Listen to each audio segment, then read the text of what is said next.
Okay, so this is take 2 of parallelogram proofs. So in order to prove something's a parallelogram, we're going to end up having to use one of these reasons. Okay, in triangles we had simply 4 possible things: angle, side, angle, side, etc. But for parallelograms, we have to show opposite sides are parallel, or both pairs of opposite sides are parallel. Both pairs of opposite sides are congruent. Both pairs of opposite sides, both pairs of opposite angles are congruent. That the diagonals bisect each other. That one angle is supplementary to both adjacent angles, or that the one pair of opposite sides are congruent and parallel. Okay, we don't have to show all of them. We just have to show one of them to show that it's a parallelogram. Okay, so it's going to be a little more difficult, and it could take longer depending on what we're given. Okay, so we're going to have to know that all of these are possible. So there's more possible reasons, and so it also gives us more possible options of what we can do. Now, this first one's already worked out because, well, I had already tried this once. So we start, just like always, with our given.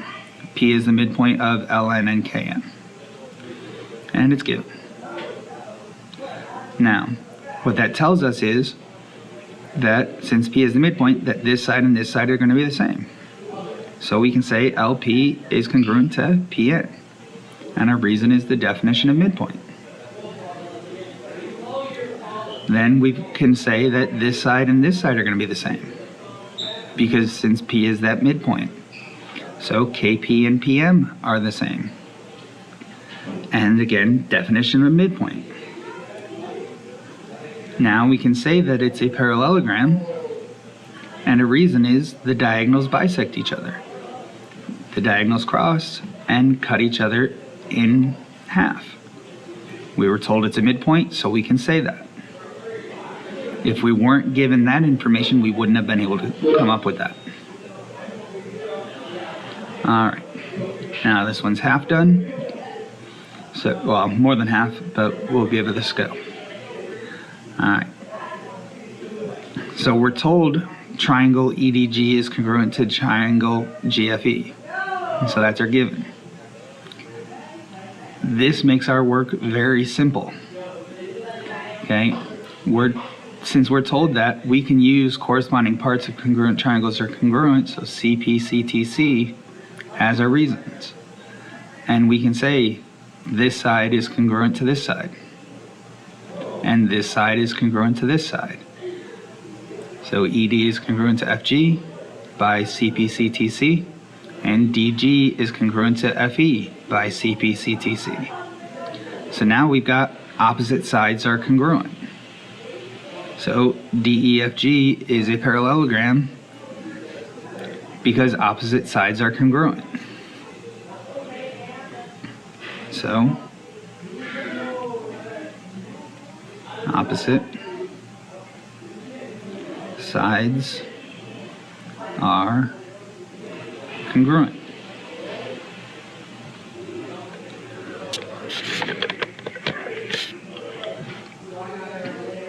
Now, again, our givens, angle XWZ is congruent to angle ZYX.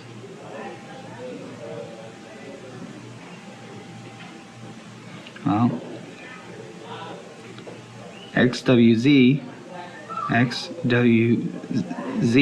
is this entire thing. And ZYX is this entire thing.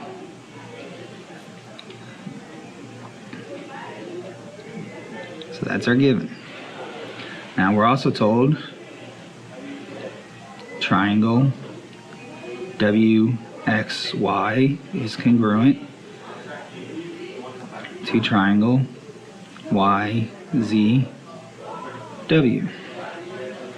So YZW and WXY are congruent.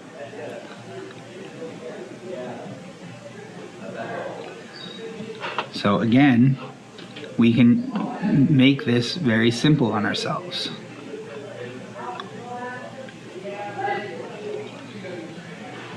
Okay. We have a pair of opposite angles here. So let's use the other pair of opposite angles. The simplest way to do that is WXY angle WXY is going to be congruent to angle YZW. And that's reasoning is corresponding parts of congruent triangles are congruent.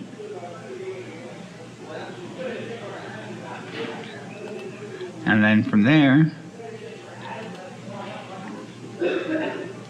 we can say that it's a parallelogram.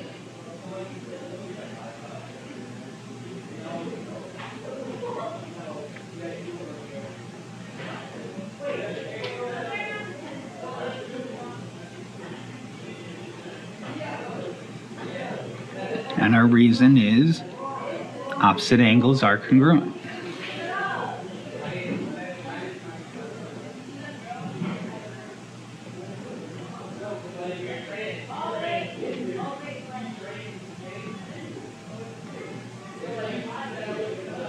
Okay.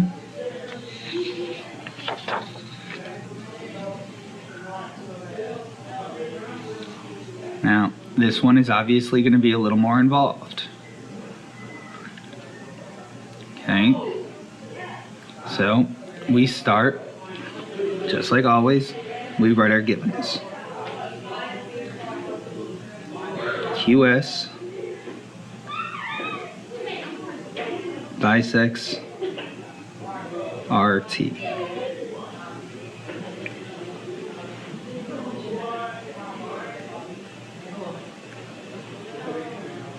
And angle RSQ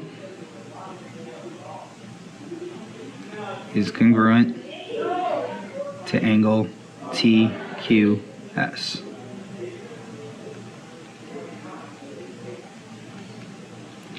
So RSQ,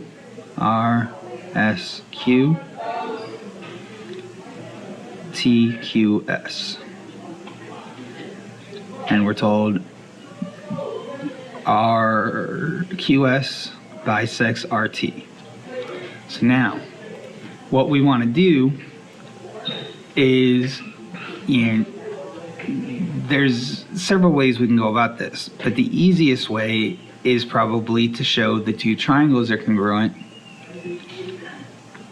and then go from there. Okay? So we're going to use that fact. All right? So we're going to go and say that RV is congruent to TV. So RV is congruent to TV because it was bisected.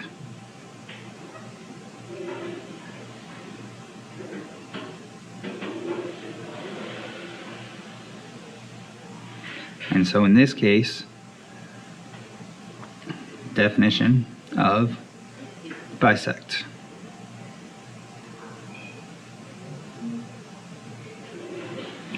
Then we're going to say we have vertical angles here. So angle RVS is congruent to angle TVQ.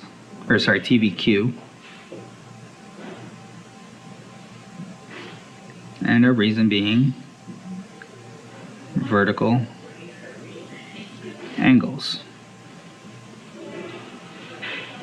Now we can say that the triangles are congruent. So triangle RVS is congruent to triangle TVQ. is we said this.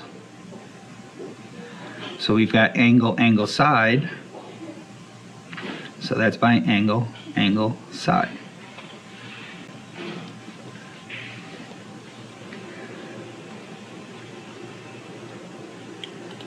Okay, I am still on there. All right. And then, so for our sixth step, we can say that RS is congruent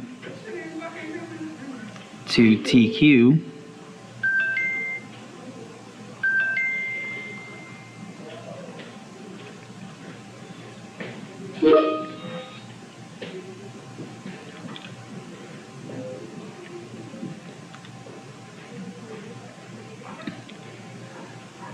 by CPCTC.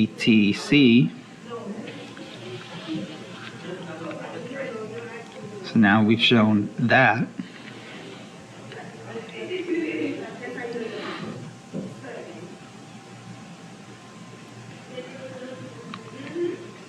And then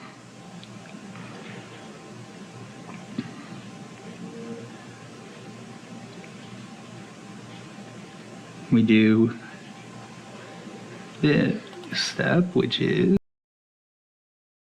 we're going to say that RS is parallel to TQ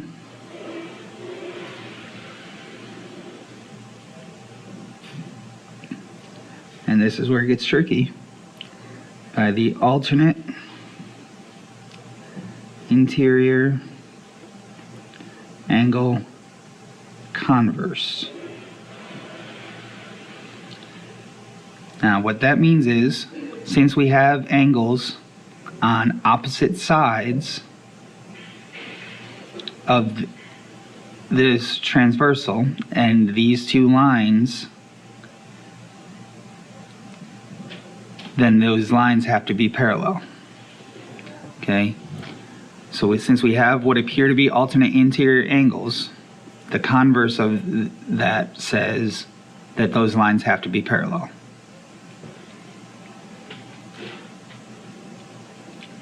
And so QRST is a parallelogram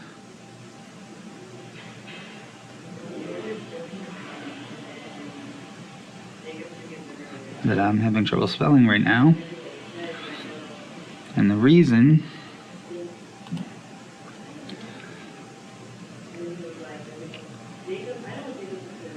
one pair of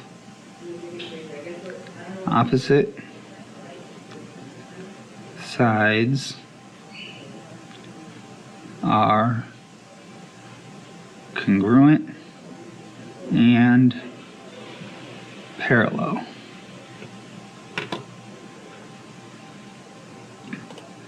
Okay, and so that's basically what we're going to be doing in this unit. Now, as you can see, they can get longer, and so we will do at least one more in class together before you do your practice. Okay, so come to class prepared with questions.